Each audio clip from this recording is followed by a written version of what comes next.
What's your evening routine, including supplements? From like, take walk me through 5 p.m. until you're lights out, falling asleep in bed. Yeah, so I generally go to sleep somewhere between 10 and 11 p.m. Although lately I've been going to sleep much earlier because I've been finishing my last meal sometime right around 6:37. First of all, my evening meals are more laden with carbohydrates than they are proteins. Typically, not every day. There's times when I'll have a steak for dinner or something like that, chicken soup or whatever it is.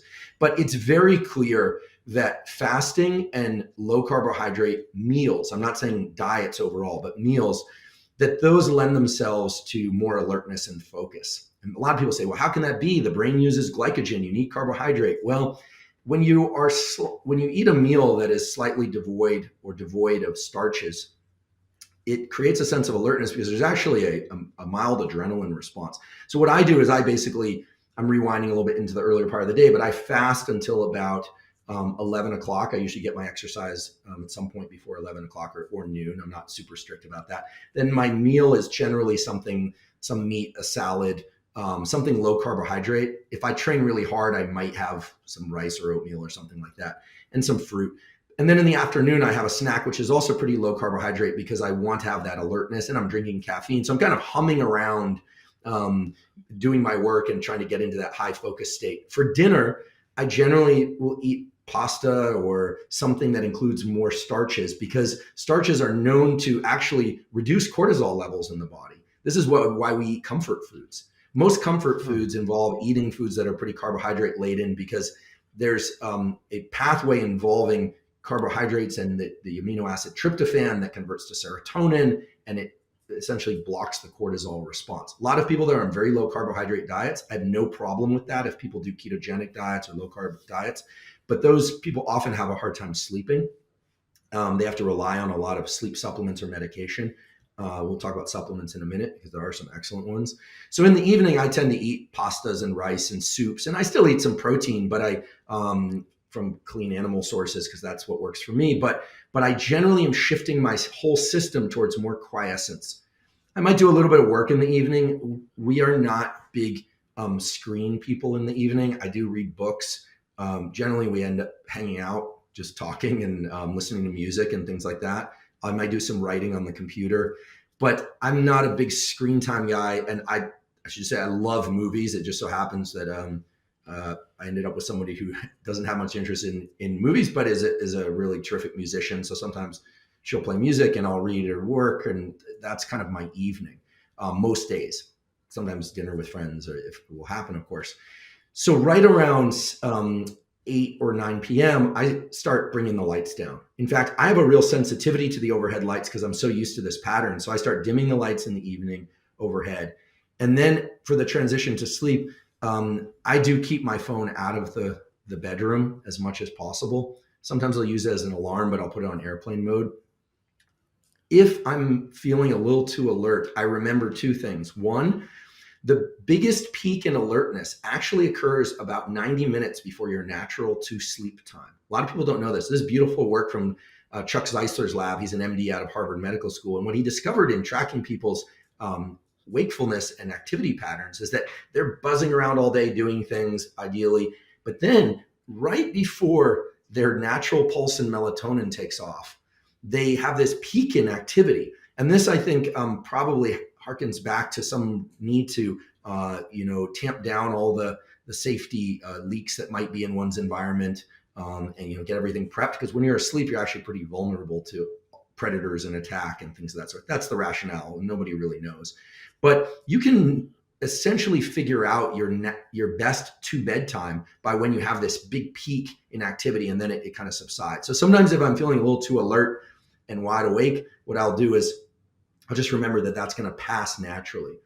And I'm not neurotic about it, but I have to say I generally don't do too much screen time viewing or arguing or parsing of hard ideas before sleep. I try and kind of shut that down.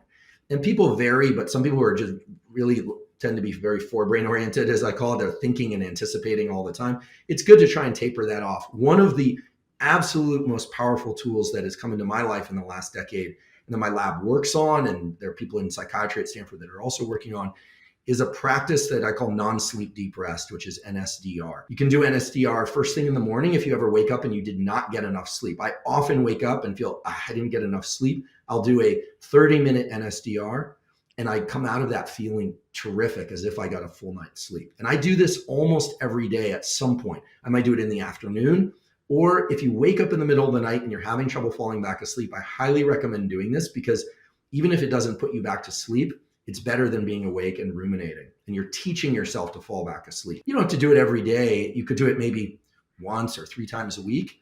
And what you're doing is you're learning how, when you wake up in the middle of the night, you go to the bathroom, you come back, you're like, oh, now my mind is racing. What do I do? Instead of getting on your phone, you can start to use some of the progressive relaxation that you learned from those scripts, or you can actually do those scripts. And so I tend to do those in the evening or when I wake up in the morning. And that greatly facilitates my transition to sleep and just being a more rested person.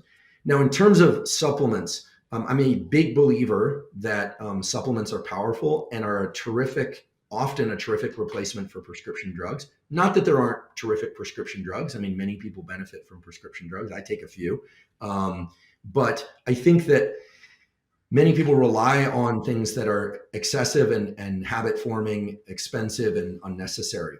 But I will say, first off, behavioral tools should form the foundation of all your sleep tools, your wakefulness tools. Behaviors first, behaviors first, behaviors first, for one simple but important reason, which is that behaviors rewire your nervous system.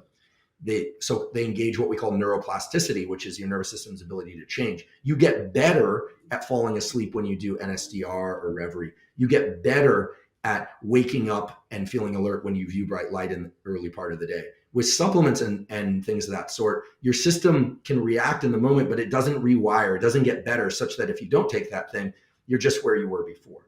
Now, that said, there are some supplements that have been tremendously helpful for me for sleep over the years. And I know now that there are, humility aside, just from having blabbed about these on various podcasts, including mine, I think there are probably hundreds of thousands of people taking these things. And I want to be very clear that I have no financial relationship to whether or not people take these things or not. My podcast is sponsored by a supplement company, but I'm not even going to mention it. I just think find the lowest cost, high quality source you can.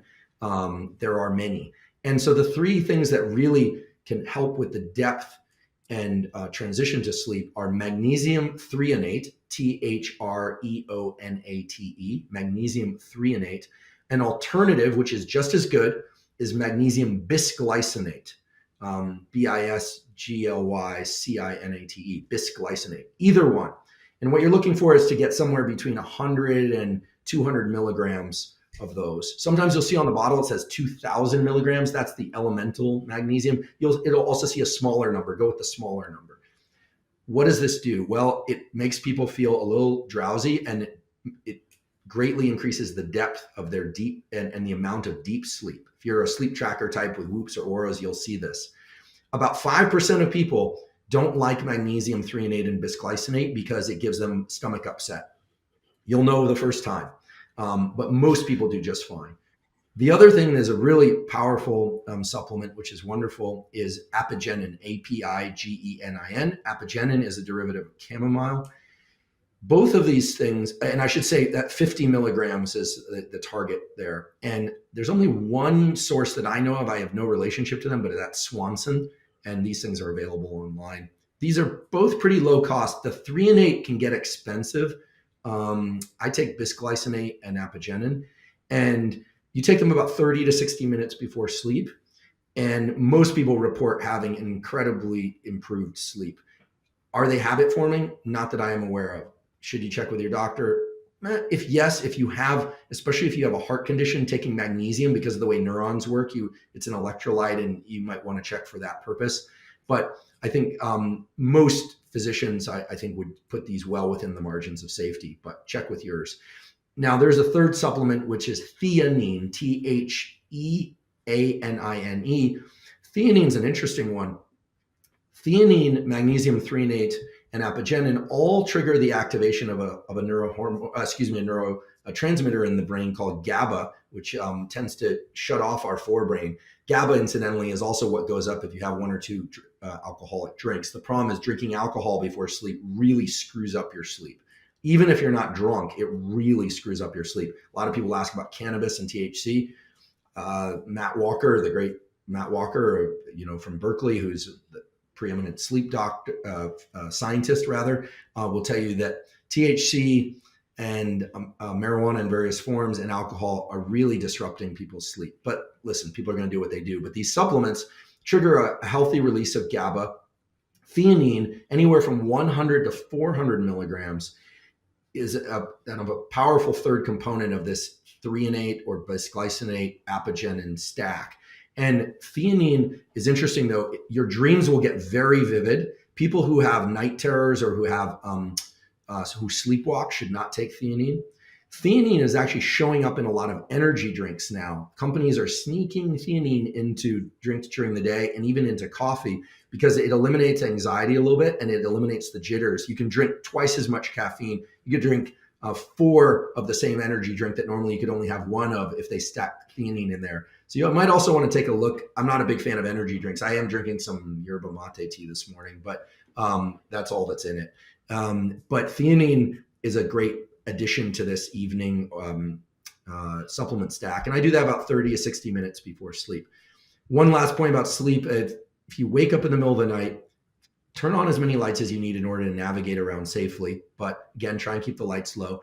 And waking up once in the middle of the night to use the restroom is perfectly normal. A lot of people think, oh, I woke up, now my sleep is disrupted, my sleep tracking score, my recovery isn't good.